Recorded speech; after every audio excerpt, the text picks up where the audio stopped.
Chris has a game at 7 o'clock, Triangle Bridge Club over in the virtual club section of Bridgebase Online. If you haven't done so, grab a partner and check that out. RBC has a busy rest of the week too. Tomorrow night we will have an open game and a 0 to 100 game that's been getting 6 and 7 tables, so that's great. Also on Sunday night, RBC has its, I think, monthly mentor-mentee game. So I hope to see a lot of you out at that. That's been getting just fantastic attendance as well.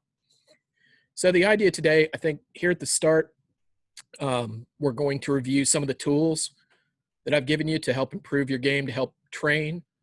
I've been asked a couple of questions about, how to warm up for bridge, or how to practice, or just drills you can do. So that's something we're going to cover here. And then I'm going to give you, with apologies to Crash Davis, the things that I believe in as far as bridge. I wrote down enough things for one note card, and then we'll tackle the hands from tomorrow night, or from yesterday evening. So first of all, let's talk about the tools that we've talked about, which are things you can use to constantly improve your game. You don't need a partner for these. You don't need 4 people. It's just stuff you can work on, and you'll really see improvements in your overall game if you use these things. So the first thing is get yourself a source to look up what bid should mean when you don't know something, or when you wonder about a situation, or if you have a serious partnership and you guys need, some kind of arbitrator for situations where one of you doesn't know, or, you just need someone to be the final call. What I would suggest is the Bridge World. If you go over to Bridge World, it's pretty easy to navigate to the page that I've got up. And this is just called Bridge World Standard 2017. And it covers just the basic bidding situations. And I think they poll, 20 experts or something, and basically come to a consensus on, as of 2017, what are the standard agreements that people would have. And as always, it's not necessary that you have even the most theoretically perfect agreement. An agreement is better than not having anything at all to cover a situation. So I would suggest that you get, Bridge World Standard. There's a book called Washington Standard that I like. Any textbook that goes over a bidding system. This is just what I use. The point is, have something as a reference that you can go to, and you and your partner can agree to play that way for situations that you don't previously have defined. The second thing is the common game. So when we play hands from Tuesday and Thursday night, I believe, you can go here and check out, all the results for the boards from 25 different clubs or something. Let's say 18 clubs, 40 clubs. And the idea here is that you'll get a bigger sample size than we do for our own game. RBC is pretty good because, we get 16 tables or something. So usually you can get a pretty good idea, a pretty good sampling of what people do with hands. But here you'll see there's 325 comparisons or something per board. The other good thing about these is that it gives you a hand diagram, and at the bottom it will tell you what each side can make in each strain, and it gives you something called a par score, which is something I like to think about a lot. That's just the equilibrium on a deal. So you'll notice, on this very first deal, which was kind of an interesting deal as it turns out right out the chute, East-West can make 5 spades, North-South can make 3 diamonds. So if you think about equilibrium, say East-West bid to 4 spades on this deal. Well, North-South can do better than that because they can bid 5 diamonds over 4 spades. And since they're not vulnerable, East-West either has the option of bidding 5 spades or doubling them. It turns out bidding 5 spades is better because you can make 450 instead of 300. And at that point, equilibrium is reached because North-South can't now take a sacrifice in 6 diamonds because the penalty would be too high. East-West could just choose to double them, collect 500, and that strategy dominates, just playing 5 spades, or obviously bidding 6 spades at that point, going down 1. So I like to think about that par concept a good bit, and it gives you the double dummy in each of the strains. That's kind of a nice tool. On Bridge Bait, well, let's go to Bridge Winners here for a second. So this is just the main page at bridgewinners.com. And it's a forum. Like, very good players post articles here. I mean, there's just incredible stuff. Like, you'll see the third post here is Kit Woolsey find his entry. It's from a series called Kit's Corner. And there's just, hundreds of articles that he writes that are interactive, that take you through a hand and stop you at certain points, ask you what you would do, kind of like a choose your own adventure of bridge. The just pure volume of great resources here is, you could never stop reading enough good stuff on this site. The reason I also bring it up is I did a quick video on this maybe last week, but if you go to this explore option up here, some of your options are there's 2 games here. And these are games I actually would use if I were looking for, something for a 5-minute warm-up, just to get my brain in bridge mode. There's 2 games. They're called High Card Hunter and BBO Counting Game. I'll show them to you real quick. These are simple games, but they get you, thinking about the stuff that you're most often going to be counting in a game of bridge. So this High Card Point Hunter, you'll notice that the second high score on here is Alex Hudson. He was bored enough to rack up 43,000 points on this game one day. And you'll notice that I'm in 9th. I was bored enough to rack up 16,000 points one day. And the idea is, for every second you stay alive, I think you get 10 points. But if you hit play High Card Point Hunter and click to continue, what they're going to do is just keep on flashing you hands, combinations of 13 cards, and you type in how many high card points it is. And every time you get an answer correct, you get more time.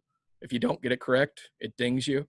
So if we hit click to continue and play, we just literally, that's 12 points. I type in 12, it gives me another hand. That's 13, 13, 8. You get the idea. So that's High Card Point Hunter. We can close that out. The BBO Counting Game I actually even like better. And it takes an idea that I've promoted before, which is to get you used to the patterns of 4 numbers that add up to 13, which is super important in bridge because that's the distribution of hand patterns. That's the distribution of a suit around the table. If you can just get to the point where you're not thinking about this in the same way that you don't think about shifting gears in a car or stopping or putting on your turn signal, if you can get bridge to be enough of those things are automated, it frees up your brain to think about other problems, which is obviously going to improve your results. So this is how this game works. Guess I have to do that. They're going to give you 3 numbers and you tell them what the 4th number is. So if I click 10 problems, it's going to give me this, and that's 6 is the missing number. 5. And you should just be able to, you get faster and faster and faster at this, such that you're just having dreams of the patterns are 4, 4, 3, 2, 5, 3, 3, 2, 4, 3, 3. These are the flat shapes, blah, blah, blah, blah, blah. It'll help your defense immensely. And it's just a drill. If you do this enough time, it's going to become rote. So those are the 2 games on Bridge Winners that I would suggest using as warm-up tools. One more. So I showed you the common game, showed you Bridge World. And again, with Bridge World, it's not important that you do Bridge World 2017. That's just a magazine I read, and it's pretty good. So that's good enough for me. Before we get into the hands, let me walk you through one more time about how to do Bridge Master, just from the homepage here. And this is a tool that's just amazing too. I can't believe that we have access to this for free. It's just such a great tool. So this is the homepage of BridgeBase Online. And if we go to Practice, which is our 5th option here under Player Watch Bridge, and we go to Bridge Master,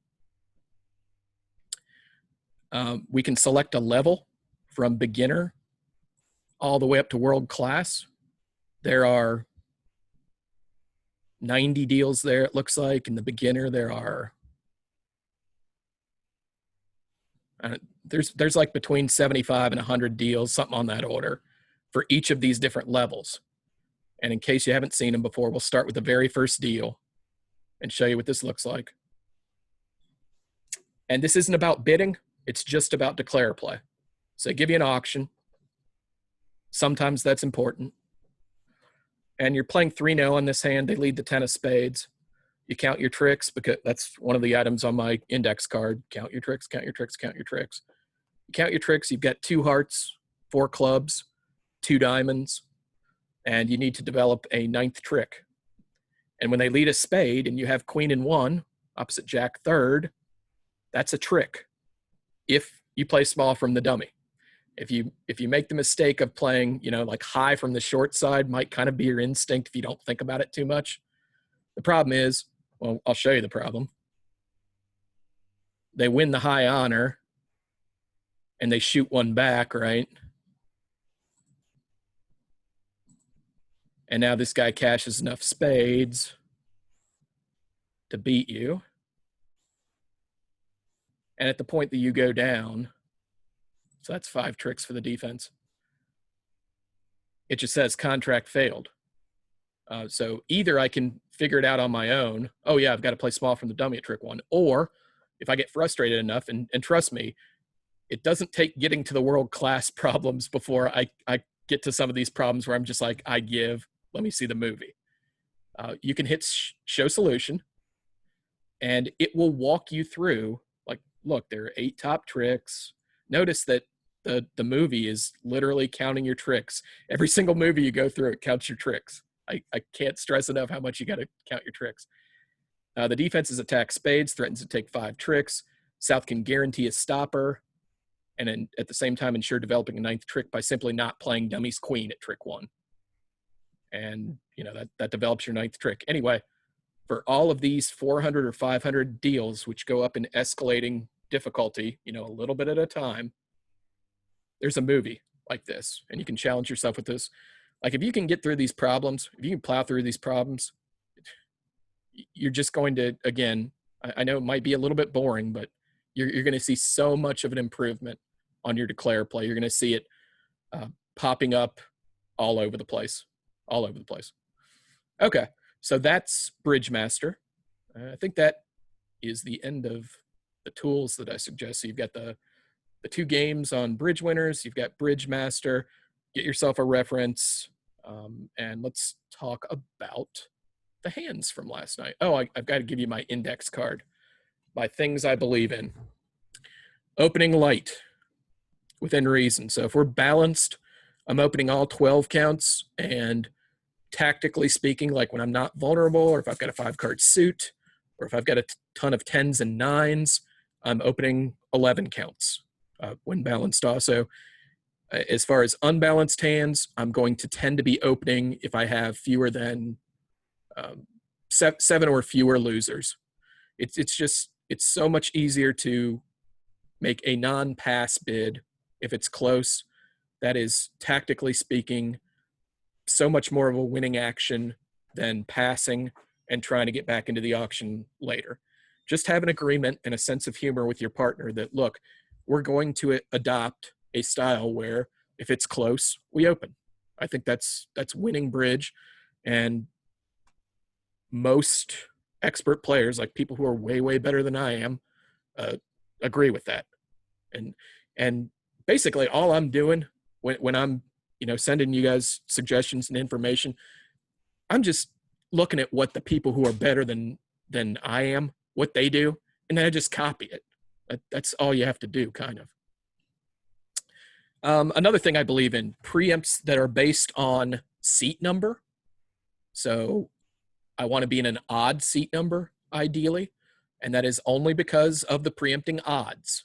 When I preempt in first chair, I'm getting 2-to-1 odds that I'm stealing from the right team, right? Because there's 2 of them that haven't passed, and there's 1 of us who hasn't passed. And when I'm in third chair, it's even better because my partner's already passed. Compare that with second chair, though, where one of my opponents has already said he doesn't have an opening hand. So if I preempt there, I'm only getting in 1-to-1 odds on who I'm stealing from. So I like to think of things in terms of odds and equity. And it transfers over to my thoughts on bridge. Uh, it also other things with the preempts. Don't get cute with how many you open. Like, don't get cute and open your 8 card suits at the 2 level. Just open them at the 4 level. Open your 7 card suits at the 3 level. That's I don't understand why people get cute with that. Vulnerability is obviously a factor in preempting. The most attractive is when you're white, when not vulnerable, and when they're red. Uh, Going to the other end of the spectrum, which is when you are red and they are white. And then in between would kind of be like when we're both not vulnerable, that's second most attractive. When we're both vulnerable, that's third most attractive. Remember always that the problem with getting out of line when you're vulnerable, especially against good opponents, is that they know they can just double you, and a one-trick set is 200, which gets them a better score than any part score they could make. Okay, so if they don't think they have a game, or if people in the field aren't bidding a game, and you get 2 out of line with your preempts, all they have to do is issue the speeding ticket, the double card, nip you 1, and you've got a 0. Okay, at least when you're not vulnerable, if you get out of hand, get out of line, they're at least going to have to beat you 2 tricks to get to 300 to cover what they might have made equity-wise as far as a part score. Okay, so I believe in vulnerability-based preempts. And another thing I want you to think about is offense to defense ratio. The basic reason we're preempting is because we think the hand is much more suited to offense than to defending whatever contract they might bid to. The ideal week 2 spades is king, queen, jack, 10, 9, 8 of spades. Notice I didn't put the ace in there. King, queen, jack, 10, 9, 8 of spades, and that's it. Because on defense, it's pretty unlikely you have a trick, right? Because you don't have an ace and you have a 6-card suit. It might be the case that the rest of the suit is distributed, 2, 2, 3 around the table, but the likelihood that either declare or dummy's got a singleton or a void in that suit is pretty high. The likelihood that you don't have a defensive trick is pretty high. However, if you play spades on the deal, you can take 5 tricks, no matter how ugly the dummy is. It's your God-given right to take 5 with king, queen, jack, 10, 9, 8. Okay, so that's ideal. How much you want to stretch that is, I've said before, a matter of partnership style and sense of humor and personality traits like just aggressiveness and what level of risk you're comfortable with. I would coax you to think like a lot of the things that you think are safe are actually risky, and the other way around. The next thing I have on my index card: quit pulling trumps so fast. There's so many tricks that are pitched on this. I've got some examples from last night's hand. I would challenge you to play this mental game with yourself. If you're honest with yourself, I think that probably most of our should I pull trump algorithms work like this. Are there outstanding trumps? If so, then pull trump. And we need to get rid of that. Okay, we've always got to ask ourselves, like the basic question is, do I have some losers in the long hand? And long hand is just the hand with more trumps. Do I have some losers that need to get roughed before I go about, pulling all the enemy's trumps?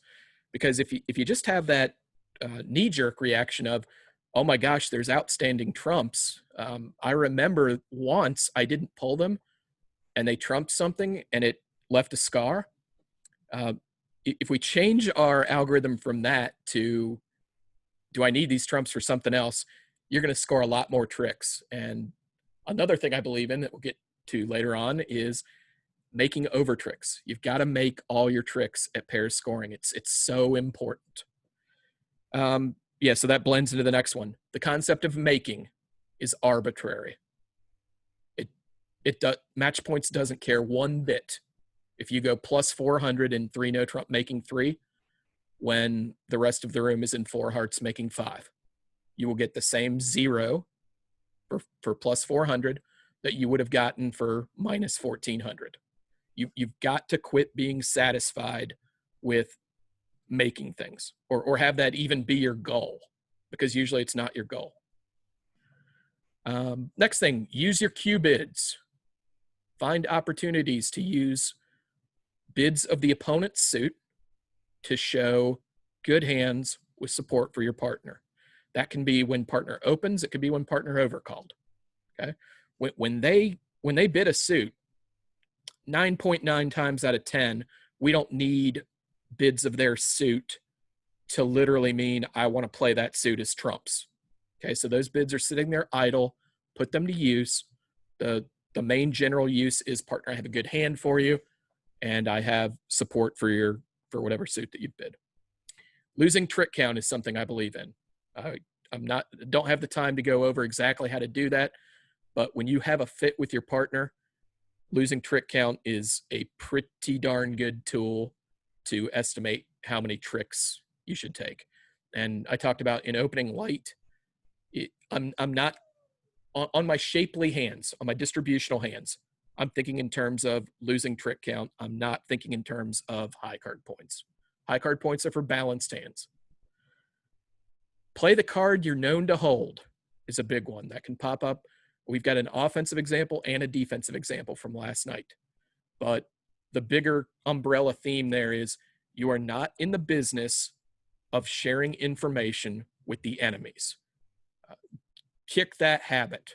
You just never know when it's going to come up and bite you. Keep parity with the dummy. This trumps any discussion about signaling. You've always got to keep parity with the dummy. You're also trying to keep parity with declarer, but that's a little bit harder since declarer is, physically not, their cards aren't on the table. But if you do things like listen to the auctions, quite often you can get a pretty good idea of what declarer's shape is too. So that's got to take precedence. There was a hand last week where you had to hold on to Jack fourth of diamonds, and you had to do things like pitch the king, queen, jack of hearts in order to do that. Make flexible bids. All right, you want to keep as many horses in the running as possible. So, consider making takeout doubles instead of making a 2-level overcall. Just always try and give yourself as many ways to win as you can. When you make a takeout double, say they open a spade and we make a takeout double, think of the 4 horses that you're keeping in the race here. And I'm assuming you have adequate shape for this. Like, you can't just go making takeout doubles of a spade if you don't have any hearts, obviously. But if you've got a smattering of length in the other suits and you make a takeout double, the horses you keep in play are 1 spade doubled. Maybe it's your lucky day and partner just got a big old spade stack and you can crush 1 spade. You keep 2 clubs in the picture. You keep 2 diamonds in the picture. You keep hearts in the picture. You keep no trump in the picture. That's 5 horses, and we haven't even gotten past 2 hearts. Whereas if you choose to overcall like a ratty diamond suit there, like overcall 2 diamonds, you've put all your assets into one choice and haven't involved partner on the decision. So try to find bids and plays that keep as many horses alive as possible. Make bids that define your hand. Okay, so we're trying to open no trump as often as possible. That's a very good example of that. Last week I talked about when you are 6-3-2-2 with a 6-card minor. As far as I'm concerned, a lot of times that's no trump shape. It's so much easier than opening the minor and having a tough time on the rebid. So if we can make bids that limit our hands, paint a tight picture of our hand, and put partner in the captain's chair. So the way it works is like once one of the partners defines his or her hand pretty tightly, you transfer the captaincy over to the hand that is less known. And in general, that's something we ought to be striving to do. And last thing is, you don't have to bid thin games at pairs scoring. It is way more important to get your 170s when those are available than it is to try and get to, some magic 45 or 50% game. Taking the tricks that are there for you to take is a much more important skill as far as the bottom line is concerned. And and I'm assuming we're being reasonable. Like you can't stay shy of game when you've got 28 high card points. But I'm talking like the 23s and the 24s where people are bidding as if the object of the game is to bid every game that might be there. That's not the right idea. A lot of times you just want to protect your plus position and take as many over tricks as you can. All right, so that's all of the reviews. I try to pack all the stuff I believe in right there for you. So let's go to the hands from last night. Got about 35 minutes left, so that's good. I've got some notes written down, reviewed the hands earlier this morning. Question. Yep. When you are pulling trump and there's 5 out against you, and I don't pull the 5th trump if it's forced because I'm giving up 2 trump, 1 from my hand and 1 from dummy, to pull 1. What's your thoughts on that? My thoughts are that if I'm very generally here, I am only pulling trump once I am convinced that it's right. So if I even feel like there might be a reason not to pull trump, I'm not pulling them. Like I'm going to err on the side of maybe not pulling them when perhaps it was safe to do so. I have to be 100% convinced that it can't hurt me to pull trump before I do that. So I would just, more generally speaking again, make that be your litmus test instead of there are trumps, therefore I pull them.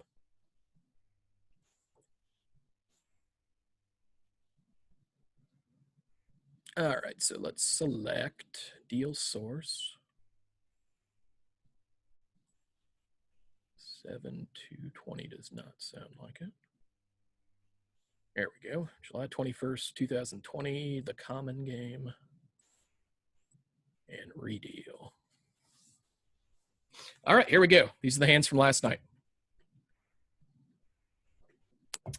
Very first hand out of the chute was a doozy. Like things start simply enough with North just having a flat 0 count. It looks like it's going to be the most boring board in the world. But then things get exciting pretty fast. So East opens a spade a lot of the time. You could potentially open a no trump with this hand. That's nothing necessarily wrong with that. When I have 17 counts, sometimes my idea is I'm going to open with and this is specifically 17 counts. Sometimes I'm going to open with the major and then fudge and treat it like 18, rebid 2-0 on the back end. The other reason I kind of want to open a spade on this hand is because it looks suit oriented. Like it's got aces and kings instead of queens. So and again, it's kind of keeping with that theme of keeping as many options in the running as possible if you open a spade on this type of hand. But whatever. Most people open a spade. No trump's fine also. If you're south here, you want to use a Michael's Cubid. So you want to get across, we're basically bidding 10 of our cards here instead of bidding, say, 2 hearts or 2 diamonds. What I did with the West hand was just bid 4 spades. This is not particularly encouraging. I thought, it's possible we're missing a slam, but I'm not too worried about it. This went pass. And I think the right idea here with the south hand is to feel like you need to bid again with the spade void, with the undisclosed 6th diamond. So a couple of ideas would be, you could just bid 5 diamonds. That's one idea. You could double here, maybe not with this hand, but with a different hand. You might, like if you had, say, ace king of diamonds instead of ace queen, you could double here to say, like, partner, I don't think selling out the 4 spades is right, but I do have some defense, and what do you think? And it wouldn't be like a penalty double. It would just be like, it feels right to me to keep on going. What do you think? Would be what double means here. But I think the important thing is you feel that it's right to bid 5/4 here, or to commit to bidding 5/4. And, it's probably, I think at our table, it just went 5 diamonds, and I went ahead and bid 5 spades. And by the way, at this point, if North doesn't peep, as South, you should feel very confident that you have done your job. You've gotten them to the 5 level instead of the 4 level. And if it just so happens that you have 3 tricks, this is just an absolute coup. Okay. The rest of the room might be writing in minus 420 with your hands, and you've just pushed them to plus 50. One reason I bring that up is because, like, on auctions like this, don't think that you have to double with the South hand. Like, even if you think you're probably beating it, realize that a lot of, and you shouldn't think you're probably beating it with this particular hand, but I want you to think about, you have a ton of equity in having pushed them to the 5 level. So don't wad that equity up and throw it away, just gamble it. It's silly. You've already done your job by getting them to 5. Couple things on this.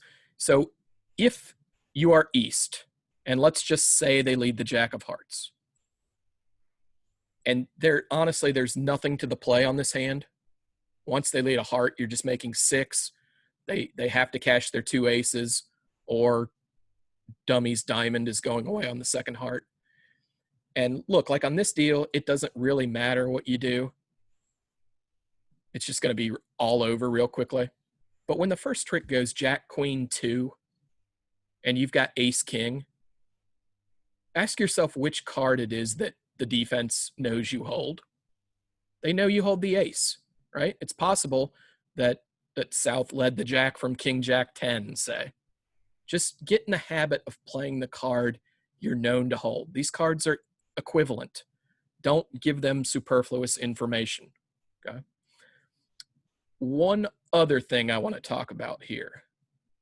Let us pretend for a second. Let's go back to the auction. And this is going to come up later too. There's a hand later where this pops up. Let's say that the opening bid was 1 no trump instead of 1 spade, because that's certainly in the running. And we'll just make things simple here. You know, in the real world, South is going to interfere with some sort of 2 suited overcall here. But let's pretend for a second and say it goes pass. A couple of things here. It would be my strong suggestion, and I'm not a big conventions guy, that you play a convention called Texas transfers. So the idea is that bidding 4 diamonds and 4 hearts would be transfers, just like bidding 2 diamonds and 2 hearts would be.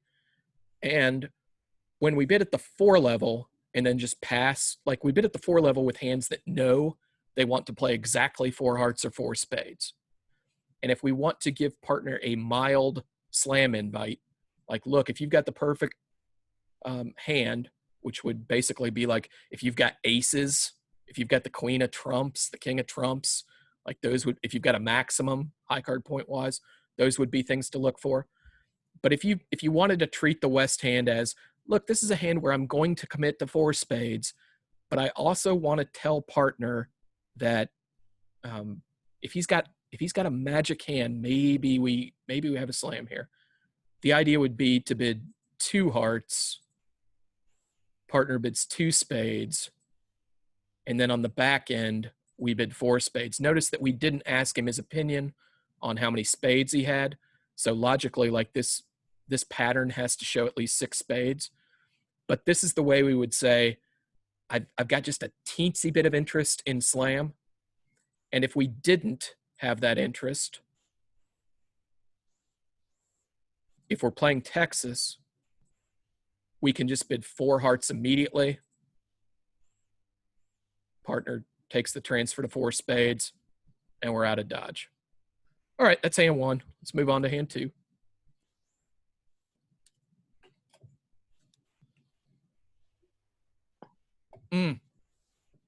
It's a don't pull trump hand. North-South got to 4 spades most of the time.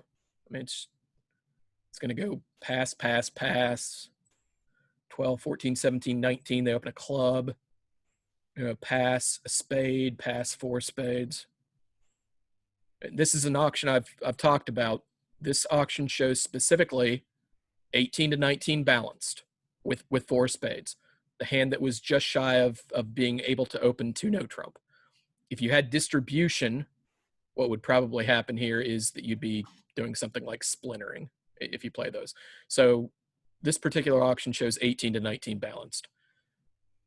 And you'll notice that, like, I'm not exactly sure what the correct sequence of plays is here, but let's pretend for a second.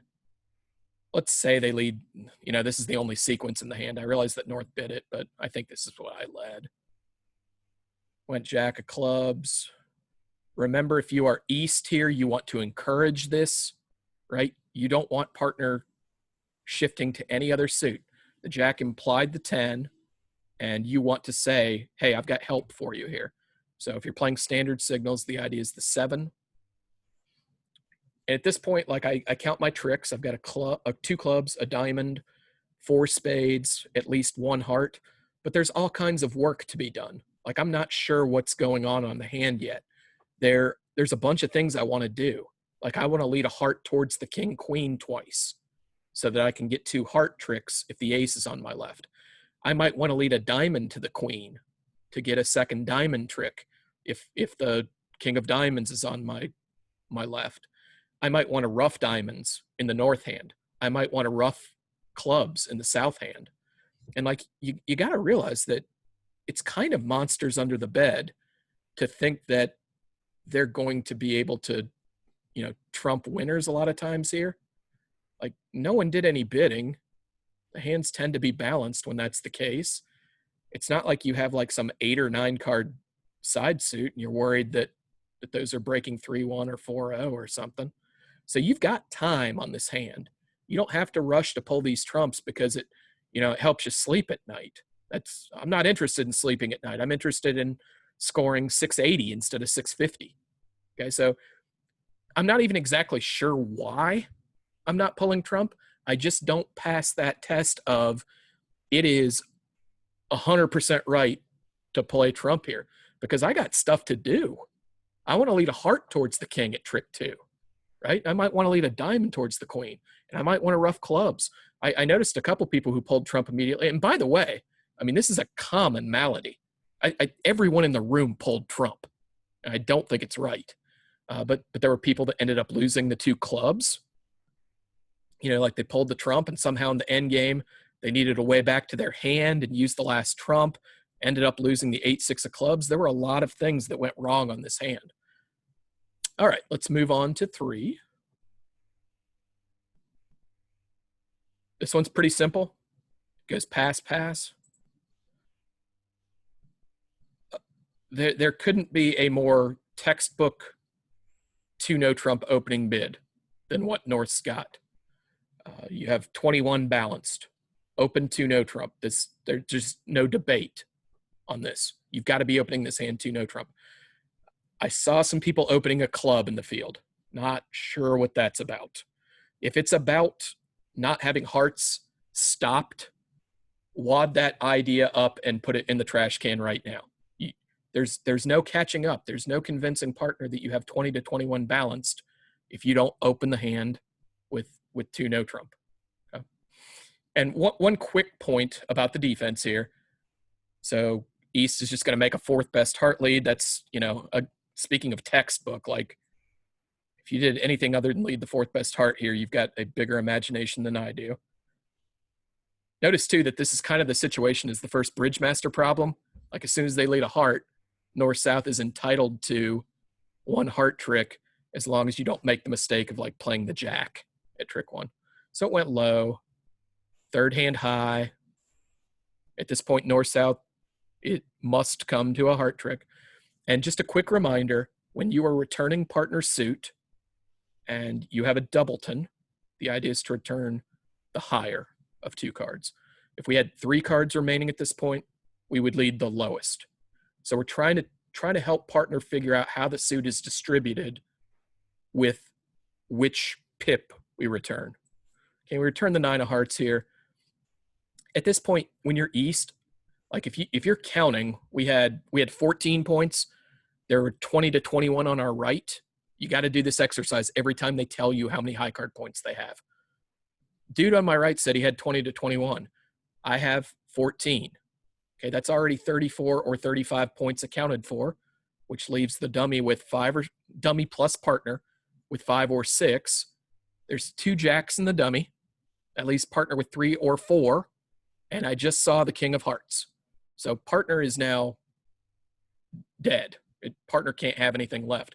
The reason I say that is because it's okay here to just win the ace of hearts and knock out the last heart so that you can cash your other hearts when you get in the first time.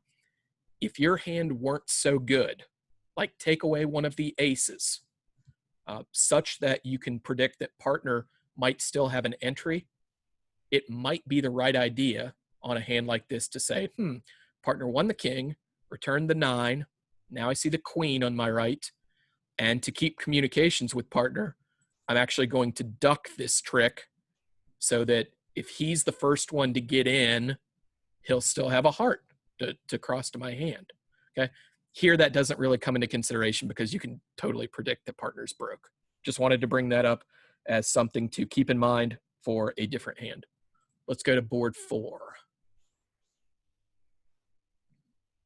Got about 19 minutes left here, so things are going to pick up a little bit, but I hope I can hit most of these bullet points. This one's just going to go 1 no trump float, I think, assuming the East-West are playing strong no trumps. Yeah, everybody's got a flat hand. I saw a ton of people leading diamonds from the north hand, which honestly would never, ever occur to me.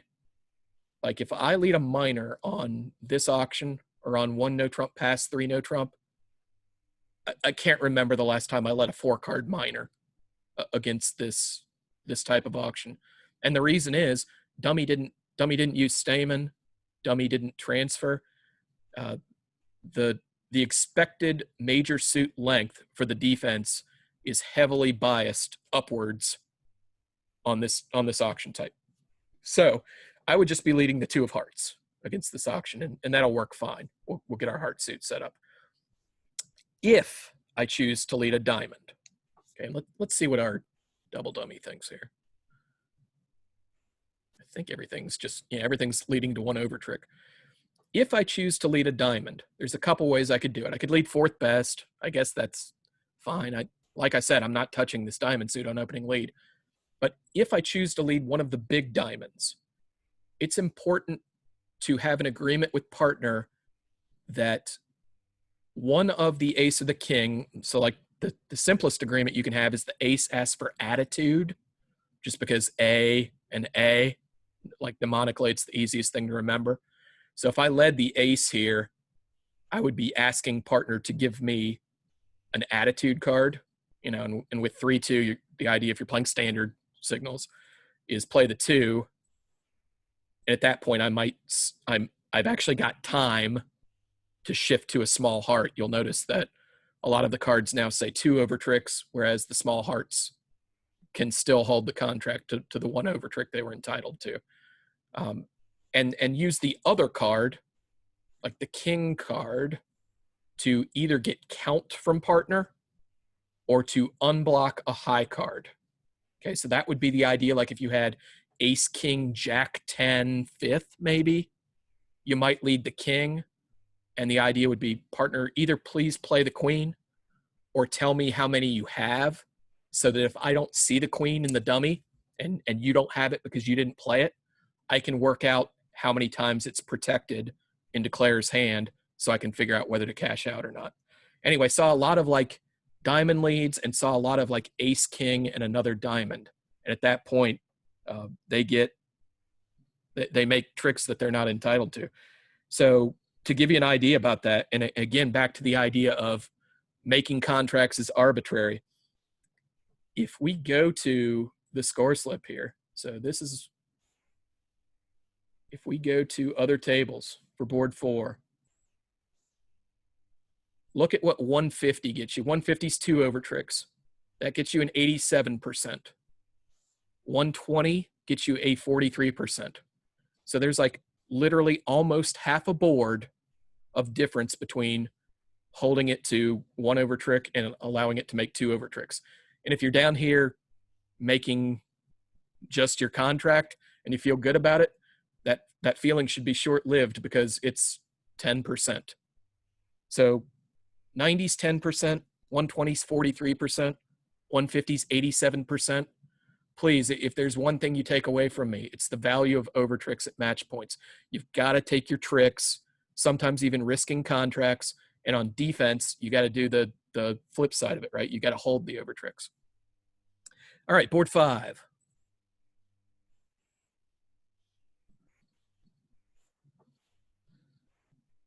Oh yeah, there's holy smokes, there are a lot of things I wrote on this one. So let's spend some time on this one. I would not open the north hand because of the vulnerability situation and because like my hand is garbage. I have 6/11ths of my hand in the singleton king of hearts and the doubleton queen jack of spades. So even for me, I'm not sure I would open this one. If I were not vulnerable against vulnerable, I'd open it. But maybe that'll help you calibrate as to where I draw the line. So this goes pass, 1 heart, pass. So I was shocked that I was the only person in the field who thought that this was worth a game force with the West hand. Let's you could disagree with me, but let's talk about the judgment that's involved there. I have great in and out to my hand here. And so what's in and out mean? In and out valuation is the idea that you want your soft cards. So the important soft cards here are the queen, jack, 10 of hearts. And by the way, having a 4th trump such that the partnership is known to have at least a 9-card fit, that's pretty big too. And I have a doubleton. Okay, so 4-4-3-2 is kind of flat, but it's much better shape than if I were 4-3-3-3. Okay, so that's an upgrade. And I love the fact that I have queen, jack, 10 of hearts inside the suit that we are going to be playing as trumps. And I have aces on the outside. I have the ace of spades and the ace of clubs. The good thing about having the soft values in the trump suit is you know they're good cards. You know they're filling in partners ace, 8, 5, 4, 2. Start scattering those queens and jacks around and you have no idea. Like, you know, say you had the queen of clubs 3 times, opposite partners too small. It's garbage. Like it's literally almost 0 tricks. Whereas when it's in the trump suit, you know it almost has to be a helpful card. Okay, so you want your soft values inside the trump suit, your aces on the outside. And if we do our losing trick inventory on this, it's 2 losing diamonds. It is 2 losing hearts. It's 2 losing clubs and 2 losing spades. But we're going to get upgrades for a surplus of aces. We have 2 aces and only 1 queen, right? And the queen's in the trump suit, and we have a 9-card fit. Anyway, I was comfortable treating this as a Jacoby 2 no trump bit, a forcing, whatever your forcing raise of hearts is. And that goes pass. And if we look at the East hand from a losing trick perspective, it is 1 spade, 2 clubs, 1 diamond, and 2 hearts. So what's that give us? 3, 4, 6. And again, we have 2 aces and only 1 queen. So we get like a half a trick boost for that. Also, well, partner already knows I've got 5 hearts. What I'm coming around to is I would open hands that are worse than this. So if partner bids 2 no trump, I'm actually going to show that I have, like if you're playing Jacoby 2 no trump, the normal thing for a 4 heart bid to be here to mean is I have the worst opening hand I could have. I actually wouldn't select that with this hand. I feel like I've got a little bit extra. Similarly, if West chose to treat it like a limit raise, and I was kind of on an island here. There were more people who made a limit raise with this hand than made a forcing raise, just to be like transparent about that. If my partner made a limit raise, I would go with the East hand, particularly again if we're employing a style of opening the bidding pretty aggressively. I would open a hand that's worse than this. Okay, so I think you would want to bid 4 hearts on this type of auction. But let's talk about a couple other aspects. There was one table I noticed where it went 1 spade by West, Not my cup of tea, but let's say it did go that way.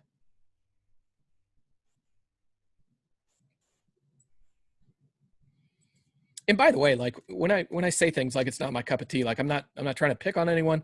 They could have foibles to their, not foibles, I think that's pejorative. There could be twists and turns to their bidding style that I am not privy to, like reasons that I don't understand that they're doing things. So I'm never trying to pick on anyone there. North bid 2 no Trump here, which has to be unusual, right? This this is like a death wish to bid 2 no Trump with this hand. And one other reason I bring it up is you could actually, if you want to get involved, I'm not sure I do want to get involved, but you could just bid 1 no Trump with the North hand to show the other 2 suits and like 5-5 shape. It can't be natural. Like if you weren't a passed hand, this 1 no Trump would show 15 to 18. But once you're a passed hand, this 1 no Trump can't be, you can use 1 no Trump for the unusual situation. Anyway, I think that about covers it. Did somebody actually? Oh, I wanted to give props on this one actually to Karen Spivey and Cindy Hinshaw, who I think had an auction that went a heart and South bid a spade. Again, not my cup of tea, especially vulnerable. And I might be making this up. I think this happened. They both used the Q bid here to say I have a good hand, invitational plus with heart support. And on the back end, East bid 4 hearts, appreciating that this is actually a little bit more than a minimum. So this was, I don't love the 1 spade overcall, but East-West, I really like the auction that they had here. And again, if we go to the play in 4 hearts, you have stuff to do. Like, say I get the king of clubs lead in 4 hearts. I'm thinking about my tricks here. I have 4 or 5 hearts. I have 2 spades. I have 1 or 2 diamonds, and I have 1 club. Can I create extra tricks?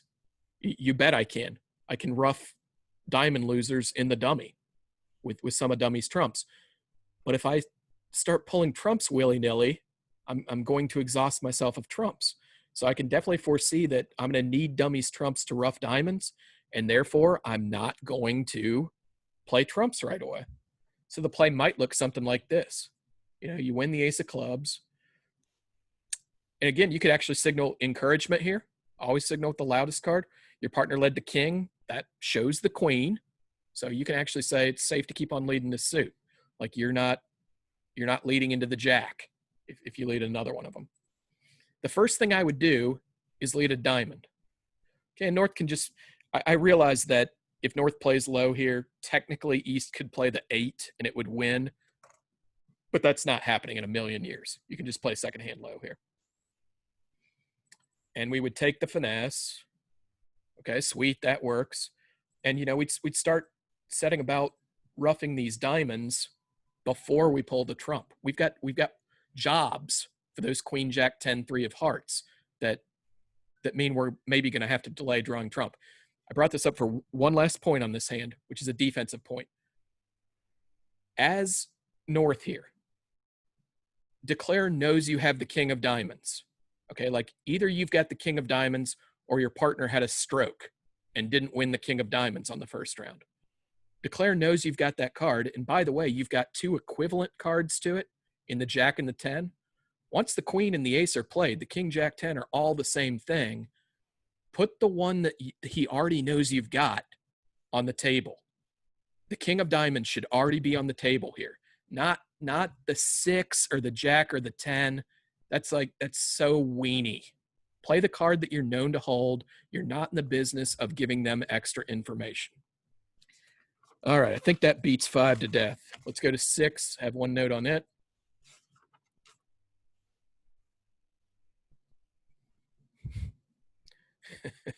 This goes pass.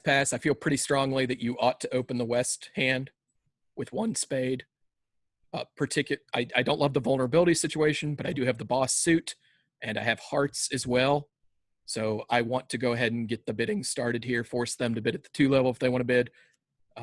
Another good thing about this hand is that the values are all concentrated. That's another upgrade. It's similar to the in and out thinking. When we've got our high card points and our long suits, the hand is more pure.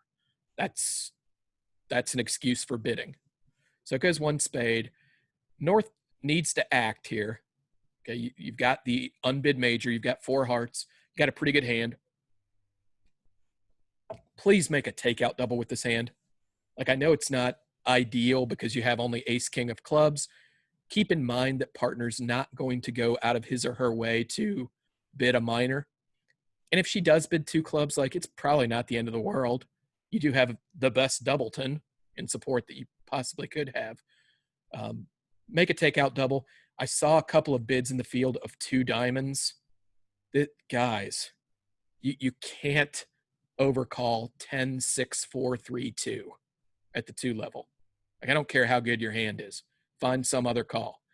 2 diamonds is terrible on length. It only has 5. It's terrible on suit quality.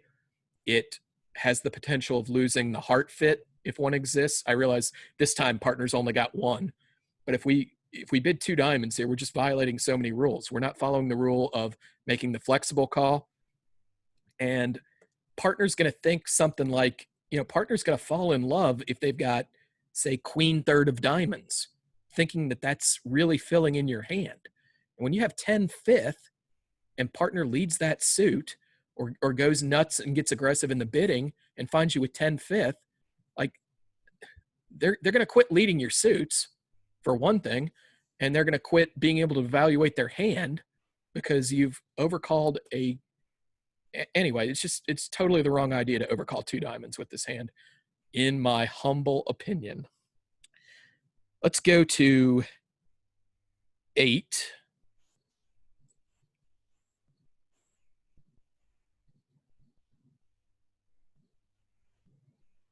Open 3 spades with the West hand. Pretty close to textbook. I saw some 2 spade openers. It gets back to my earlier point. Like, just open 3 and be done with it. Partner's the captain. Sit back in your easy chair. Don't get cute. I think personally, I would have made a takeout double with the North hand. And also, if I choose to pass with the North hand, I would make a takeout double with the South hand. Yeah. Don't get cute when, let's say that North doubles here, which is the recommended action as far as I'm concerned. When you're South in a situation like this, like, you just need to bid 3 no trump and hope it's right. Don't bid 4 diamonds.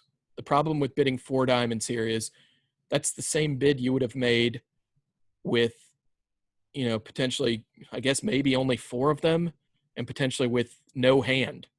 You actually have a 16 count here. You can't make non-forcing bids when partner, for all partner knows, you can have a 0 count. So that's just a quick note on advancing takeout doubles. And similarly, if North decides to get conservative and pass, let's say it goes 3 spades, pass, I would also double with the South hand. And it goes pass. North doesn't have a problem here. North can just bid 4 hearts. Just keep in mind when you're advancing takeout doubles, sometimes you've got to let partner know that you have values. Let's go to, and I'm running very short on time here. Let's go to 13 and have that be our last deal for tonight. Try and keep this quick, even though there are some things I want to say about this. North is going to open 2 no trump, right? We don't care that we don't have hearts stopped. That's just nonsense. We have a 20 count and it's 5-3-3-2. We open 2 no trump. There's no debate. If you will notice here, South has 6 spades and kind of a slam invite-ish type hand. So one idea is that we would transfer to spades at the 3 level and then raise to 4 and have that be the mild slam invite. Another thing you could do with the south hand is bid Stayman to see if you've got a 4-4 heart fit. That could be the right idea. Let's say, for whatever reason, that you want to set spades as trump and then ask about key cards. The right way to do it is to use your Texas transfer. Highly recommend that you play Texas transfers as soon as possible. And then on the back end, after setting trumps, now we bid 4 no trump. This auction would be setting spades as trump and then asking for key cards in the spade suit. This is how you set trumps and ask key cards. If what you've got is like a quantitative type hand, like say you have 11 points, maybe a bad 12, and you've got a 5-card spade suit, and you have 2 things that you need to do. First of all, figure out if spades are trump or if it's a no trump hand, and figure out whether we should be playing just game or we should be bidding a slam. This is how the auction should go. Rather than using our Texas transfer, we're going to just use a normal 3-level transfer. Partner obliges and bids 3 spades. And then on the back end, we bid 4 no trump. This one's not Blackwood. This one's quantitative. You're asking partner to pick between pass and play 4 no trump. That's like if he has a doubleton spade. He could bid 6 no trump if he likes his hand, but he's only got a doubleton spade. Or he could bid 6 spades or 5 spades potentially if he wants to play a trump suit, i.e. he has 3 or more spades. So this is the way you would do that. And Texas would allow you to both set the trump and then ask for key cards. It's a problem that comes up from time to time. So it's important to know what the difference between those 2 auctions is. So I've run a little over time. It's 6:32. You still got 28 minutes to get to Chris's game. So please do that if you're so inclined. And please play at the RBC again tomorrow night. We have an open game and a 0 to 100 game. And again, on Sunday night, we have mentor mentee. Hopefully you're already signed up for that if you're a member of the RBC. Or if you're not, please let Becky Fox know that you would like to be a part of that. It's a great program, huge attendance. Oftentimes you can win a lot of master points in that. That's not the point, but I've always got to throw that in there as a carrot. Anyway, this will be on YouTube later tonight. Not everything. I've forgotten to record a couple of times. Most of the stuff that I've done on Wednesdays, you can just go to youtube.com, search Lance Shull, and that's SHULL. It doesn't have a C in it. But you'll be able to find my channel and all the videos that, are Wednesday night talks or the technique videos where I've just taken one hand and shown you things like a scissors coup or the Monty Hall problem or, whatever it is. At this point, we've been doing this for 6 or 8 weeks or something. There's actually a fair volume of stuff that have been covered. And I feel pretty confident that if you can watch these videos and kind of pick up some ideas, hate to toot my own horn, but there's some pretty good stuff here. Pretty good stuff. Anyway, thank you. I'm taking a break for a little while. It's baseball season. I'm a huge baseball fan. So we're going to be concentrating on that for a little while. So this kind of ends the season 1, I'd like to think of it, of the Wednesday night Zooms. But I'll certainly be around. I'll probably be making some shorter videos on technique things as I'm so inspired. But thanks for everybody for tuning into these. Hope you got something out of them. It gave me a nice opportunity to learn how to do these things, to produce them, and to exercise my inner ham. So that's certainly been fun. So that concludes this. Have a good rest of your evening. I hope to see most of you guys playing tomorrow night. And yeah, until we see each other again, take it easy, guys.